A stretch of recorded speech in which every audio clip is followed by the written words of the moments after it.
Auzubillahiminash-shaytanir-rajim. Bismillahir-rahmanir-rahim. Welcome back to all of you in my channel. तो dear viewers, आज का जो हमारा टॉपिक है वो है डीएनए रिप्लिकेशन। इस लेक्चर से पहले हमने मिसेल्सन एंड स्ट्राहल एक्सपेरिमेंट को डिस्कस किया था। तो आज हम डिस्कस करेंगे डीएनए रिप्लिकेशन और डीएनए रिप्लिकेशन की जितनी भी स्टेप्स है और इसके अलावा डीएनए रिप्लिकेशन के लिए जितनी भी एंजाइम दरकार है, इन तमाम टॉपिक को हम इंशाल्लाह इसी लेक्चर में कवर करेंगे। और इसके अलावा आज के लेक्चर में मैं आपको एमडीकेट के लिहाज से जितनी भी रिलेटेड एमसीक्यूज है उनको भी इंशाल्लाह आपके साथ शेयर करेंगे। Let's come to the topic, जो कि डीएनए रिप्लिकेशन है। तो सबसे पहले हम डीएनए रिप्लिकेशन के प्रोसेस को डिफाइन करते हैं। डीएनए रिप्लिकेशन का मतलब क्या है? The process through which DNA make their copies. अब यहां पर मैं आपको बेसिक कंसेप्ट बताता हूं। फॉर एग्जांपल, ये हमारे साथ सेल है और सेल के अंदर न्यूक्लियस है और न्यूक्लियस के अंदर क्या है? डीएनए है। सेल के अंदर न्यूक्लियस और न्यूक्लियस के अंदर डीएनए है। अब अगर ये सेल डिवाइड होता है दो सेल में, यहां पर कितने सेल बन जाएंगे? दो सेल। तो यहां पर जो डीएनए है वो भी यहां पर ट्रांसफर करना होगा। तो यहां पर क्या आ जाएगा? फॉर एग्जांपल यहां पर आ जाएगा डीएनए। अब यहां पर एक सेल में तो डीएनए आ गया, लेकिन दूसरा जो सेल है वो एम्प्टी है। जो दूसरा सेल है वहां पर डीएनए नहीं है। तो इस जरूरत को पूरा करने के लिए हम ऐसा करेंगे कि यहां पर जो डीएनए है इसको डबल करेंगे। तो यहां पर कितनी कॉपीज बन जाएंगे? दो कॉपीज बन जाएगी। इस चीज का, डीएनए का। तो एक कॉपी जो है यहां पर इस सेल में जाएगा और जो दूसरा कॉपी है वो इस सेल में आ जाएगा। तो इक्वल डिस्ट्रीब्यूशन हो जाएगा। किस चीज का? डीएनए का। तो इस प्रोसेस के लिए, ताकि इक्वल डिस्ट्रीब्यूशन हो जाए, इसके लिए हम ऐसा करेंगे कि यहाँ पर डीएनए को डबल करेंगे। तो ये जो डबलिंग का अमल है इसको डीएनए रिप्लिकेशन कहते हैं। तो अब हम डिस्कस करेंगे कि डीएनए रिप्लिकेशन का जो प्रोसेस है वो कंप्लीट होता है 3 स्टेप में। सबसे पहले जो स्टेप है उसका नाम क्या है? इनिशिएशन। पहले जो स्टेप है उसका नाम है इनिशिएशन। इनिशिएशन का मतलब किसी चीज का आगाज। इसी तरह नेक्स्ट जो प्रोसेस है वो है एलांगेशन और इसी तरह जो लास्ट स्टेप है वो क्या है? टर्मिनेशन। अब ये जो प्रोसेस है ये सेल के अंदर होता है और सेल के अंदर एंजाइम होता है। एंजाइम के प्रेजेंस में ये जो प्रोसेस है डीएनए रिप्लिकेशन, ये इख्तिताम पजीर होता है। तो इस प्रोसेस के लिए कुछ बेसिक एंजाइम दरकार होता है जिसको अब हम डिस्कस करेंगे। तो सबसे पहले enzymology for DNA replication. Enzymology for DNA replication का मतलब ये है कि डीएनए रिप्लिकेशन के लिए कितने एंजाइम दरकार है। देखिए, 20 different type enzyme use for DNA replication. वैसे तो हम नॉर्मल 5-6 को डिस्कस करेंगे, लेकिन इस प्रोसेस के लिए तकरीबन 20 एंजाइम जो है वो दरकार है। सबसे पहले जो एंजाइम है उसका नाम क्या है? गायरेज। और इसको हम एक दूसरा नाम भी दे सकते हैं और ये है ट्रोपो आइसोमेरेज। तो सबसे पहले गायरेज या ट्रोपो आइसोमेरेज ये एंजाइम है। अब इस एंजाइम का काम क्या है? एक uncoiled DNA convert spiral leader into straight leader. अब यहां पर देखिए, ये हमारे साथ एक डीएनए है। अब ये जो डीएनए है ये स्पाइरल हुआ है। इस स्पाइरल स्ट्रक्चर को आप कॉइल स्ट्रक्चर भी कह सकते हैं। अब ये जो एंजाइम है, कौन सा एंजाइम? गायरेज। तो ये ऐसा करता है कि ये जो दो स्ट्रैंड्स है ये अनकॉइल करता है। तो एज अ रिजल्ट ये जो स्पाइरल लीडर है ये कन्वर्ट हो जाएगा स्ट्रेट लीडर में। यानी ये स्पाइरल सीडी है और ये जो है स्ट्रेट सीडी है। तो गायरेज का काम जो है वो बेसिक क्या है कि ये जो स्पाइरल स्ट्रक्चर है उनको स्ट्रेट लीडर में कन्वर्ट करना। और अगर आप यहाँ पर देखें तो यहाँ पर नाइट्रोजनस जो बेसिस है, बेस पेयर है, वो यहाँ पर अपीयर हो चुका है। तो ये जो आप देख सकते हैं ये नाइट्रोजनस बेसिस है या बेस पेयर है जो कि यहाँ पर अपीयर हो चुका है। अब ये तो था पहला एंजाइम, क्या? गायरेज। अब इसके बाद जो नेक्स्ट एंजाइम है वो है हेलिकेज। हेलिकेज का काम क्या है? Add break the hydrogen bond between nitrogen bases. ये जो है नाइट्रोजनस बेसिस। अब दूसरा जो एंजाइम है वो क्या है, हेलिकेज। हेलिकेज का काम क्या है, एड ब्रेक, ये तोड़ता है किस चीज को, the hydrogen bond between nitrogenous bases. अगर आप यहां पर देखें, एडेनिन है, गुआनिन है, साइटोसिन है, एडेनिन है, गुआनिन है और साइटोसिन, ये जो चीजें हैं इनको हम नाइट्रोजनस बेसिस कहते हैं। अब ये जो नाइट्रोजनस बेसिस है इनके आपस में एक बॉन्ड होता है जिसको हाइड्रोजन बॉन्ड कहते हैं। और यहां पर अगर आप देखें तो एडेनिन के साथ थाइमिन जो है वो लिंक हो चुका है, और गुआनिन के साथ साइटोसिन, साइटोसिन के साथ गुआनिन, एडेनिन के साथ थाइमिन। अब एडेनिन और थाइमिन के दरमियान डबल बॉन्ड है, इस रूल को चरगाफ रूल कहते हैं, चरगाफ रूल, चरगाफ रूल। अब ये जो बॉन्ड है इसको ब्रेक करना होगा, तो इसके लिए एक एंजाइम दरकार है जिसका नाम क्या है, हेलिकेज। तो हेलिकेज जो है ये एज अ सीजर काम करता है, तो ये दूसरा एंजाइम था, कौन सा, हेलिकेज। इसके बाद जो नेक्स्ट एंजाइम है वो क्या है, प्राइमेज। अब प्राइमेज क्या काम करता है, primase this enzyme prepare a small piece, ये एक छोटा सा टुकड़ा तैयार करता है और उस टुकड़े का नाम क्या है, प्राइमर। प्राइमर क्या है, primer is a small segment of nucleotide which are followed by DNA polymerase enzyme. इसके बाद हम डीएनए रेप्लिकेशन की जो पॉलीमराइजेशन या एक्सटेंशन फेज है या इलांगेशन फेज है उनमें हम डिस्कस करेंगे कि एक छोटा सा पीस जो है वो लीड करता है किस चीज को, डीएनए पॉलीमरेज एक एंजाइम है उसको लीड करता है, उनकी रहनुमाई करता है। जहां पर प्राइमर अटैच होता है वहां पर जाता है कौन सा चीज, डीएनए पॉलीमरेज, और वहां से डीएनए रेप्लिकेशन स्टार्ट करता है। मतलब क्या है, फॉर एग्जांपल यहां पर प्राइमर है और इसके पीछे एक एंजाइम है, कौन सा, डीएनए पॉलीमरेज। अब ये जो प्राइमर है जहां पर ये मौजूद होता है तो वहां पर एक एंजाइम आ जाता है, कौन सा एंजाइम, ये वाला एंजाइम, और इस एंजाइम का नाम क्या है, इस एंजाइम का नाम है डीएनए पॉलीमरेज। और यहां से जो रिप्लिकेशन का प्रोसेस है वो शुरू हो जाता है। तो ये एक छोटा पीस है किस चीज का, न्यूक्लियोटाइड का, ये तैयार होता है किस एंजाइम के जरिए, प्राइमेज एंजाइम के जरिए, और इस चीज को फॉलो करता है कौन सा एंजाइम, डीएनए पॉलीमरेज। इसके बाद जो नेक्स्ट चीज है वो है डीएनए पॉलीमरेज। डीएनए पॉलीमरेज का क्या काम है, बेसिकली डीएनए पॉलीमरेज जो है ये as a group of enzyme, ये एंजाइम का एक बड़ा सा ग्रुप है और इसके फर्दर टाइप्स है डीएनए पॉलीमरेज का। There are 3 types of DNA polymerase. सबसे पहले जो पॉलीमरेज एंजाइम है वो डीएनए पॉलीमरेज 1 है, और इसके बाद जो नेक्स्ट डीएनए पॉलीमरेज है वो डीएनए पॉलीमरेज 2 है, और इसी तरह डीएनए पॉलीमरेज 3। अब सबसे पहले जो एंजाइम है डीएनए पॉलीमरेज 1, इसका काम क्या है, ये हेल्प एंड टर्मिनेशन, जो लास्ट स्टेप है डीएनए रेप्लिकेशन में, तो उस प्रोसेस में इस्तेमाल होगा डीएनए पॉलीमरेज 1। इसके बाद जो नेक्स्ट है पॉलीमरेज 2, तो ये help in repairing of DNA, जहां पर डीएनए में कुछ बिगाड़ आ जाए यानी खराबी आ जाए तो फिर इसके लिए जो रिस्पॉन्सिबल डीएनए पॉलीमरेज एंजाइम है वो है डीएनए पॉलीमरेज 2। इसके बाद जो नेक्स्ट है वो है डीएनए पॉलीमरेज 3। ये मेन एंजाइम है जो कि ओवरऑल प्रोसेस में जो है ये इस्तेमाल होता है डीएनए। इसके बाद जो फिफ्थ नंबर पर जो बेसिक चीज है वो क्या है, एसएसबी। एसएसबी, एसएसबी का मतलब क्या है, सिंगल स्ट्रैंड बाइंडिंग प्रोटीन। अब इस प्रोटीन का काम क्या है, it is a type of protein which avoid DNA from rejoining. अगर आप यहां पर देखिए ये स्पाइरल लीडर था और हमने डीएनए वायरस के जरिए इसको स्ट्रेट लीडर में कन्वर्ट किया था।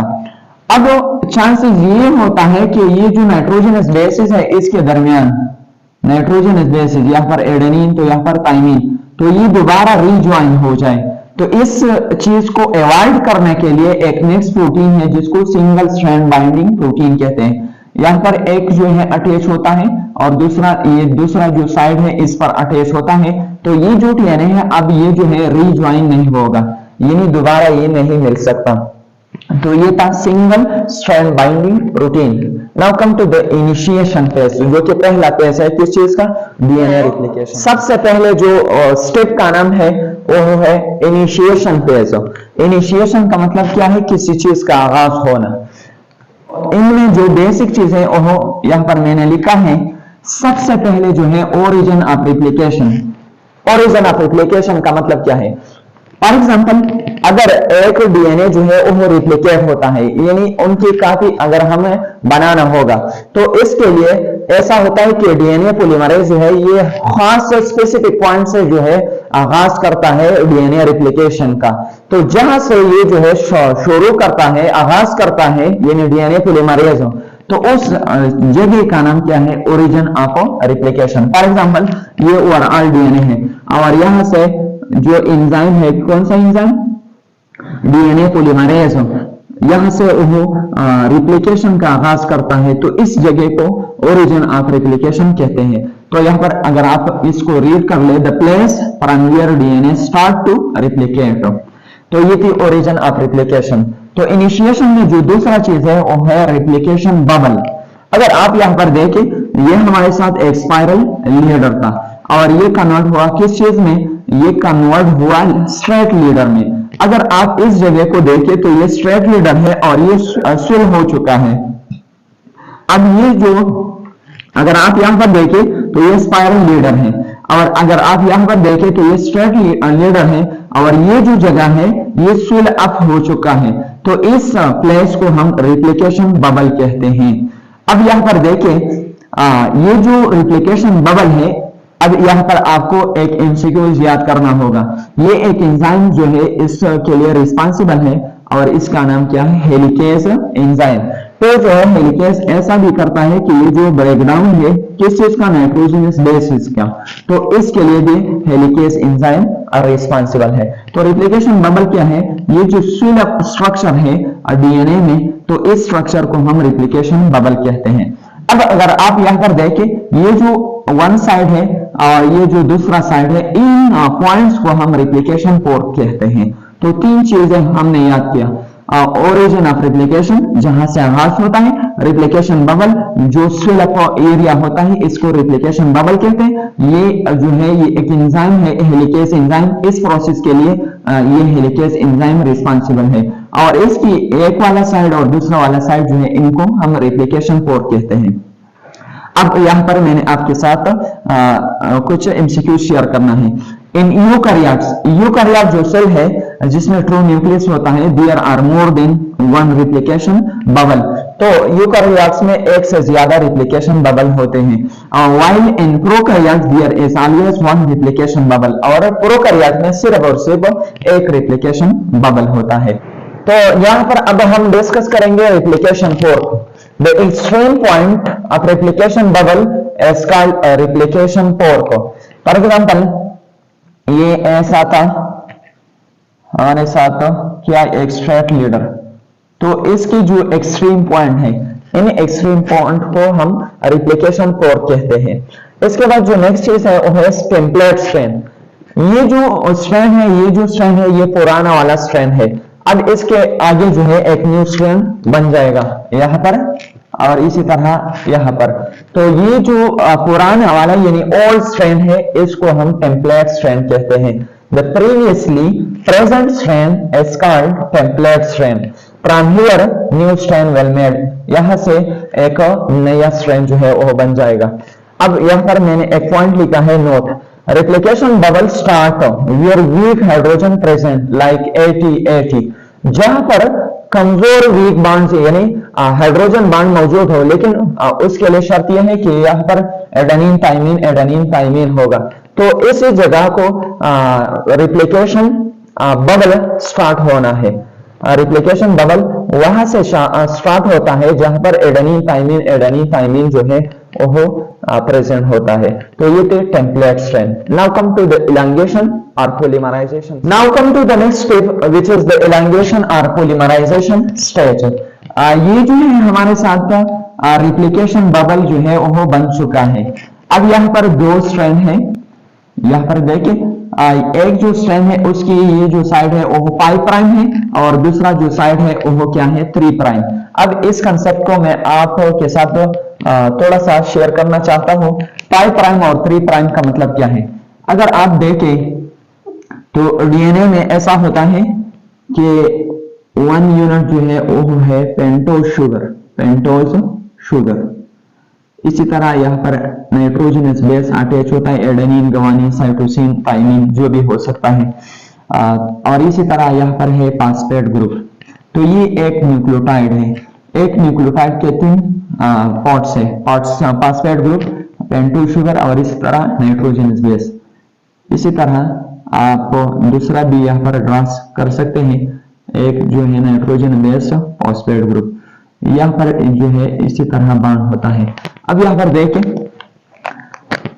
ये कार्बन नंबर 1, ये 2, ये 3, ये 4 और इसी तरह यहाँ पर 5 नंबर कार्बन होता है। अगर आप यहाँ पर देखें 1, 2, 3, 4 और इसी तरह 5, तो ये जो साइड है ये 5 प्राइम है और यहाँ अगर आप देखें तो ये क्या है 3 प्राइम। तो इसी तरह डीएनए की एक साइड जो है वो 5 प्राइम होती है और दूसरा साइड जो है 3 प्राइम होता है। और अगर आप यहाँ पर देखें तो ये जो साइड है ये एंटी पैरेलल होता है, तो ये 5 प्राइम बन जाएगा और ये जो है 3 प्राइम बन जाएगा। अब यहाँ पर हम क्या करेंगे, इलांगेशन या पॉलीमराइजेशन फेस करेंगे। तो सबसे पहले इस प्रोसेस के लिए एक स्मॉल पीस दरकार होता है, जैसे कि मैंने आपके साथ डिस्कस किया अभी थोड़ी सी प्रीवियसली मैंने आपके साथ डिस्कस किया कि इस प्रोसेस के लिए एक छोटी से यूनिट दरकार होता है जिसका नाम क्या है, प्राइमर। और ये जो प्राइमर है ये बनाता है कौन सा चीज, एक एंजाइम है जिसका नाम है प्राइमेज। अब क्या होगा, यहाँ पर साइटोप्लाज्म में a lot of nucleotide will present. अब ये जो न्यूक्लियोटाइड है ये कहां पर जो है तैयार हो जाता है, ये लिवर में तैयार हो जाता है। अब क्या करना होगा, यहाँ पर कुछ पॉइंट है जो कि मैं आपके साथ शेयर करना चाहता हूं। सबसे पहले जो पॉइंट है, हमेशा डीएनए पॉलीमरेज स्टाइल जो है ये रिस्पॉन्सिबल है इस प्रोसेस के लिए, always start from 5 prime to 3 prime. हमेशा के लिए ये जो रिप्लिकेशन है, डीएनए रिप्लिकेशन, ये हमेशा किस साइड से होगा, 5 प्राइम टू 3 प्राइम। यानी ये 3 प्राइम है जो नया स्ट्रैंड बन जाएगा तो उसका एक साइड 5 प्राइम होगा और दूसरा 3 prime. Our nucleotide should place at 3 end a previous strand. Nucleotide should place at 3 end or previous strand. और न्यूक्लियोटाइड जो है वो ऐड होगा किस चीज में, यानी 3 end a previously strand, यानी गुज़श्ता जो ओल्ड स्ट्रैंड है उसकी 3 end पर ये ऐड होगा। तो अब यहाँ पर एक प्राइमर आ गया। अब यहाँ पर ये जो एंजाइम है इसका नाम क्या है, डीएनए पॉलीमरेज थर्ड, ये डीएनए पॉलीमरेज थर्ड है। अब क्या करना होगा, अब ऐसा करना होगा कि ये जो है ये लाएगा किस चीज को, ये जो न्यूक्लियोटाइड है यहाँ पर इसको ट्रांसफर करेगा। तो अगर आप देखें एडेनिन के सामने हमेशा के लिए थाइमिन जो है आ जाता है, इसी तरह थाइमिन के साथ एडेनिन, एडेनिन के साथ गुआनिन, साइटोसिन के साथ गुआनिन, गुआनिन के साथ साइटोसिन, थाइमिन के साथ एडेनिन, एडेनिन के साथ थाइमिन, गुआनिन के साथ साइटोसिन, साइटोसिन के साथ गुआनिन और फिर एडेनिन, फिर एडेनिन, फिर थाइमिन, फिर एडेनिन, फिर थाइमिन, फिर एडेनिन, फिर साइटोसिन, फिर गुआनिन, फिर एडेनिन, फिर थाइमिन, फिर साइटोसिन। तो ये एक स्ट्रेट स्ट्रैंड जो है वो बन जाएगा, ये न्यू स्ट्रैंड होगा। अब ये जो स्ट्रैंड है अगर आप यहाँ पर देखें तो इसकी जो ये साइड है ये 5 प्राइम होगा और वो जो साइड है वो 3 प्राइम हो जाएगा।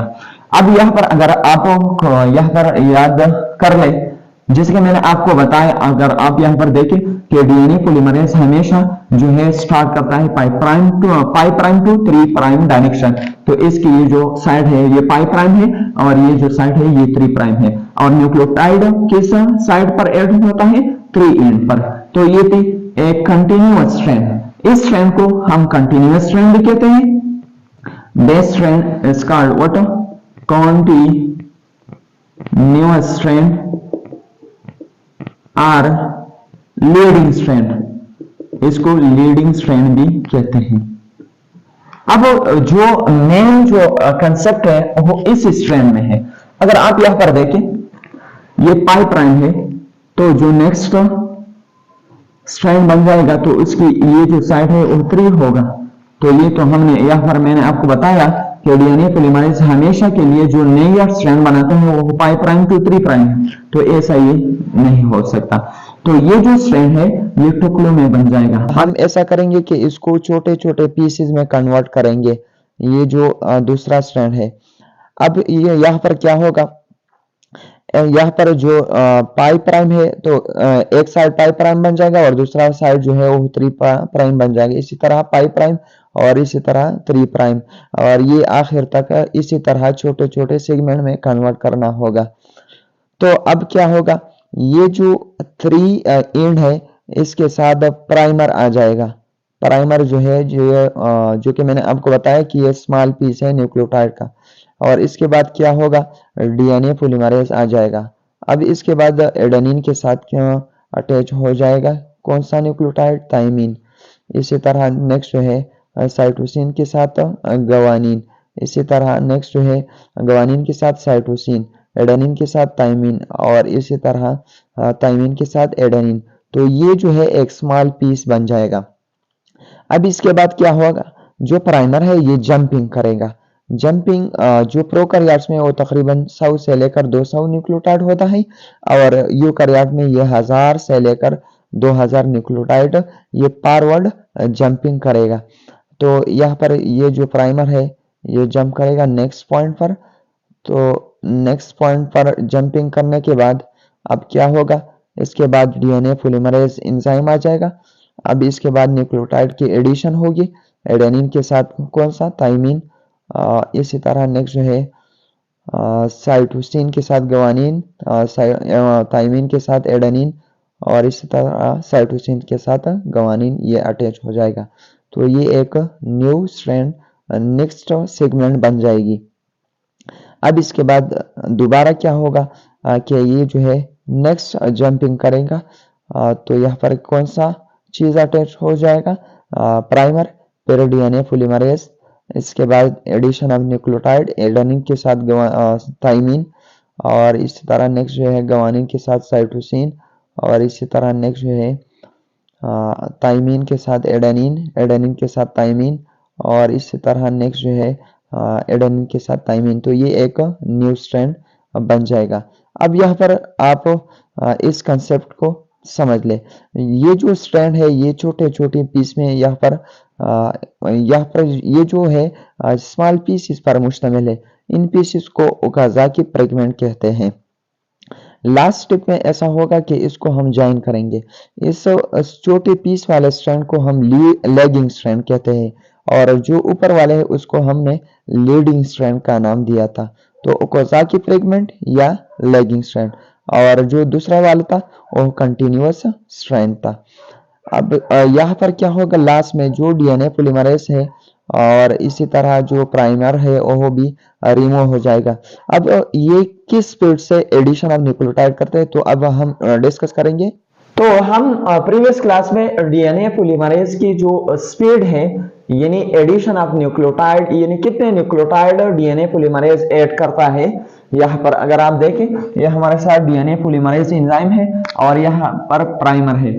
अब यहाँ पर जो है न्यूक्लियोटाइड ऐड होता है इसी तरह, और ये जो है लीडिंग स्ट्रैंड बना रहा है, और इसी तरह यहाँ पर लेगिंग स्ट्रैंड बन जाता है।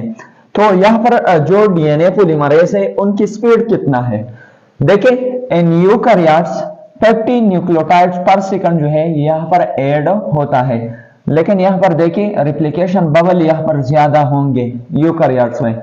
अगर प्रोकैरियोट की हम बात कर ले तो प्रोकैरियोट्स में 500 से लेकर 1000 न्यूक्लियोटाइड पर सेकंड जो है यहाँ पर ऐड होता है, और यहाँ पर जो रिप्लिकेशन बबल होता है वो एक ही होता है।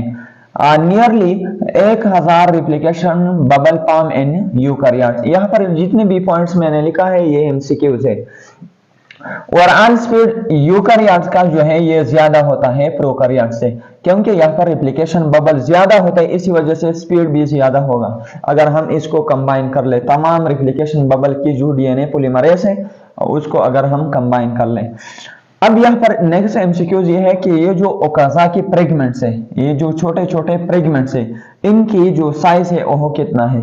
तो size of Okazaki fragment, eukaryotes में जो ओकाज़ाकी फ्रेगमेंट होता है, ये जो छोटे छोटे टुकड़े हैं इसको ओकाज़ाकी फ्रेगमेंट्स कहते हैं।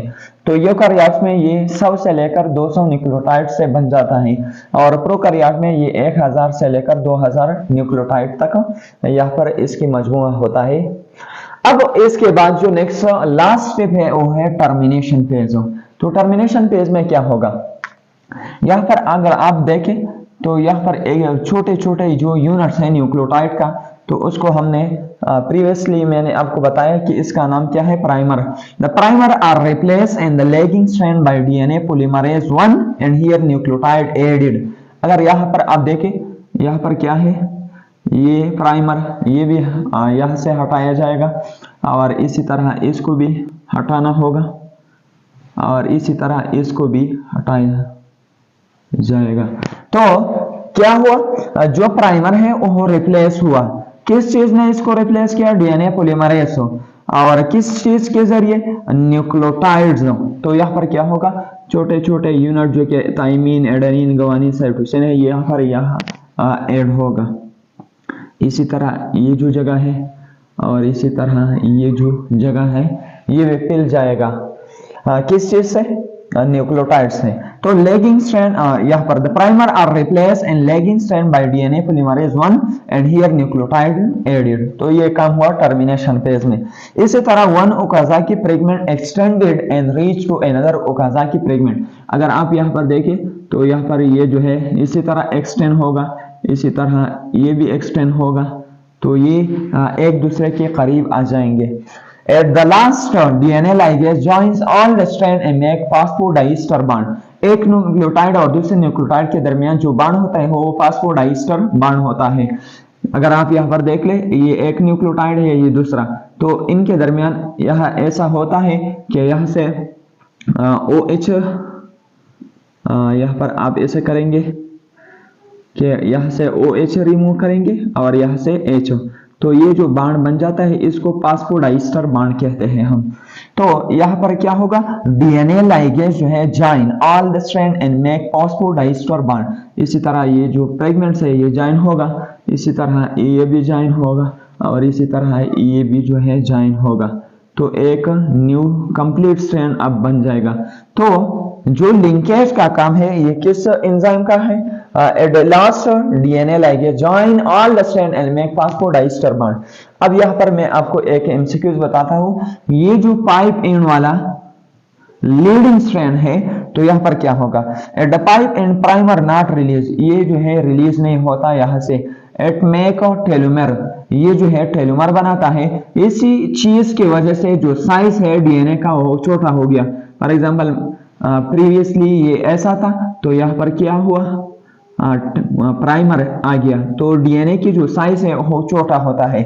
जब डीएनए की साइज छोटा होता है तो एज ए रिजल्ट एजिंग आता है, यानी बुढ़ापा आता है। ये जो टेलोमर है ये क्रोमोसोम में हम इसी तरह शो करते हैं। फॉर एग्जाम्पल ये क्रोमोसोम है, तो इसकी जो टॉप पोजीशन है इस पर क्या होता है, टेलोमर होता है। तो ये जो टेलोमर है ये प्राइमर, ये पाइप एंड पर जो प्राइमर है यहाँ से ये जो बन जाता है। यहाँ पर जो प्राइमर होता है पाइप एंड से, तो ये बनाता है किस चीज को, टेलोमर को। तो ये थे टर्मिनेशन फेज। टर्मिनेशन फेज में क्या हुआ, दो मेन काम ये यहाँ पर मुकम्मल हो चुके हैं। यहाँ पर जो है सबसे पहले प्राइमर जो है रिप्लेस हुआ किस चीज पर, न्यूक्लियोटाइड्स पर, और ये किसने किया, डीएनए पॉलीमरेज 1 ने। ओकाजाकी फ्रेगमेंट जो है एक्सटेंड हुआ और reach to another Okazaki fragment. Last में डीएनए लाइगेज ने तमाम न्यूक्लियोटाइड को आपस में कंबाइन कर लिया और फास्फोडाइस्टर बॉन्ड बना लिया। पाइप एंड पर जो प्राइमर है ये रिमूव नहीं होता, ये टेलोमर बनाता है यह लास्ट स्टेप में, और इसी वजह से डीएनए जो है उनके साइज छोटा हुआ, एज अ रिजल्ट एजिंग जो है इसी रिजल्ट में आता है। तो ये थी डीएनए रेप्लिकेशन। इंशाल्लाह इसके बाद ट्रांसक्रिप्शन और ट्रांसलेशन की जो टॉपिक है उनको हम कवर करेंगे। अगर आपको लेक्चर पसंद आए तो प्लीज हमारे चैनल को सब्सक्राइब कीजिए, शेयर कीजिए। Thanks for watching. वस्सलाम।